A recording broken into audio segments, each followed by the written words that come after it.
বিসমিল্লাহির রহমানির রহিম। আসসালামু আলাইকুম ভিউয়ার্স, আশা করি সবাই ভালো আছেন। আমরা জানি যে আগামী ত্রয়োদশ জাতীয় সংসদ নির্বাচন খুব শীঘ্র অনুষ্ঠিত হতে যাচ্ছে এবং এই নির্বাচনকে কেন্দ্র করে শুরু হয়েছে নানা আয়োজন ও অনুষ্ঠান।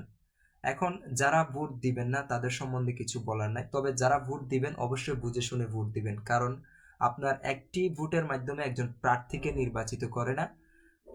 আপনার একটি ভোটের মাধ্যমে দেশের উন্নয়ন কেমন হবে, দেশের জনগণের অধিকার থাকবে কি থাকবে না সেটা নির্ভর করে। সুতরাং আপনি যদি যোগ্য প্রার্থীকে ভোট দেন তাহলে অবশ্যই দেশের উন্নয়ন সম্ভব, আর যদি অযোগ্য প্রার্থীকে ভোট দেন তাহলে দেশের উন্নয়ন কখনোই সম্ভব না।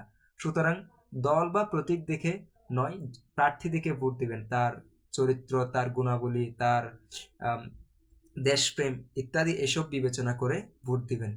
সুতরাং আমরা যদি এভাবে চিন্তা করে আগামী নির্বাচনে ভোট দান করি তাহলে অবশ্যই দেশকে অনেক দূর এগিয়ে নিয়ে যেতে পারবো।